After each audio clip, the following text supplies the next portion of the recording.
Can I ask one more? The challenge I've had with using law of attraction in therapy it's been really fun with individuals, but with couples, when I say, it's not your partner's fault, it's not your partner's deal why you feel so upset, and try to go that route, people don't like to hear that. And I've been reaching for better words and ways to make interventions with couples, but... Well, we started here today, didn't we? Right. That's In what other made me think words, of it. we are offering what we know to be, and we understand that when someone is outside the vortex, looking right at the factual evidence of what has happened in their life, they often don't want to hear what sounds like mumbo jumbo to them. Right. They want you to explain that. So somehow you have to convince them that you are explaining that.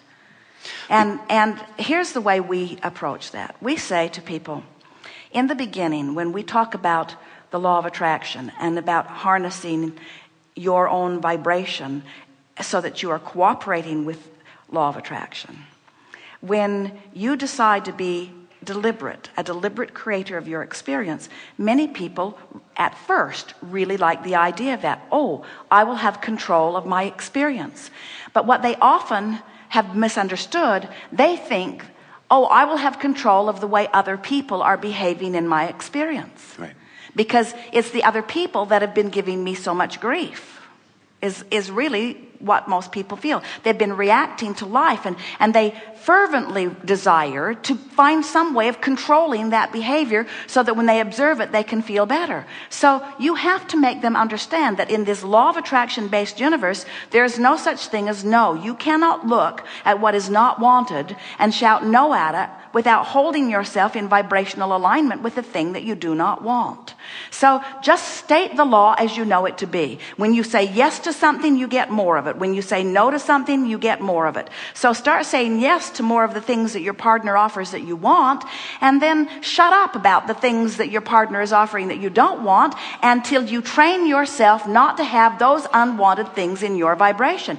Now, people don't want to hear that. They don't want to hear you say you're getting it because you're asking for it, because they don't think they're asking for it. They're getting it and they don't even want it. Why would they ask for something that they don't even want? Right. So you have to help them to understand that the law of attraction is not discriminating against them. It is always giving them what's active in their vibration. And then, even though they're sitting there shaking their head at you, say, do me a favor and play a game this week before I see you again. And here's the game. Get a notebook and sit down, not together, and write a list of positive aspects about your mate. And don't make it up. Don't stretch. Don't say she's the perfect body weight when you think she's overweight. Don't say that. Don't say she's a great cook when you can't eat anything she makes. Don't say that. Don't make it up. Don't challenge yourself with it. Just write the things. And something that really works well is to remember how you felt when you met. Write about those first days, that first encounter, how that first loving felt. Write about that. And as you write, and then say to them, just write about it. Just write about it. Don't make it up and don't lie to yourself about it, but just try to emphasize the aspects of your partner that you really appreciate. And don't talk to each other about it. Just do it privately. And we'll talk next time we are together. And it is our promise to you that if they are willing to do it, if they're not willing to do it, then they're wrong for you anyway. Right. Because that's a really small request that you're making. So that means they don't trust you. It means that they don't have a strong enough desire. They're not the right people for you to be working with. But if they will do the work, when they come back, their relationship will have changed in 1 week's time. They will have had fewer negative encounters and many more positive encounters, because they will have awakened in themselves, each of them, the thing about the other that they most appreciate, but more important than the evoking from each other better behavior, which will happen too. They will be using each other as their excuse to be in the vortex And when you use someone as your excuse, we're just going to give these words to you, and you can sort it out through the counseling that you're doing later. When you use someone as your excuse to be in the vortex, you love them. You love them, because you can't be in the vortex unless you are focused in that way. So when you use someone, deliberately use someone to be your excuse to be in the vortex, source fills you.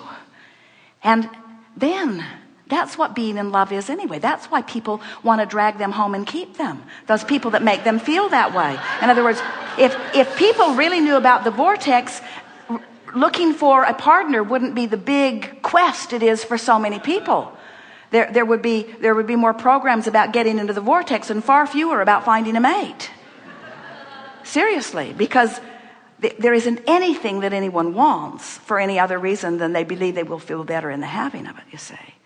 So there is a magic in that. There is a magic in that list of positive aspects that will give them the opportunity to shift their vibration and then change their point of attraction, yes, but change the way they feel, more important. So next time you see them, they're gonna feel better about life. They're gonna feel better about all things. And then you can say to them, now your assignment for next week, you did really good this week because you did the hardest thing. You took the subject that was your subject of contention a little bit, and you overcame it with your power of focus. That's deliberate creation, tell them.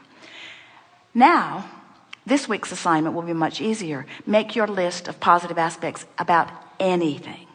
But just keep writing about the things that are working, the positive aspects that you see in this world. And what you will notice is that right before your eyes, with that one process, these people will align themselves to who they really are. And two people aligned to who they really are having a relationship is one whopping relationship. Good in all ways. So when she says he promised to pick up the kids the last 3 weeks in a row, but he got drunk and forgot, and I had to leave work and go pick up the kids, and I say, make a list of things that you really like about him.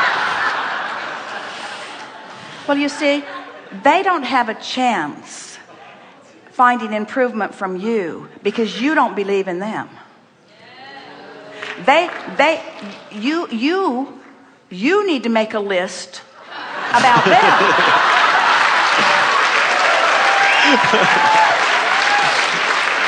Because the exact same thing. They've trained each other into expecting rotten results because they're just watching the evidence of the rotten results. And you're just doing the same thing. Right.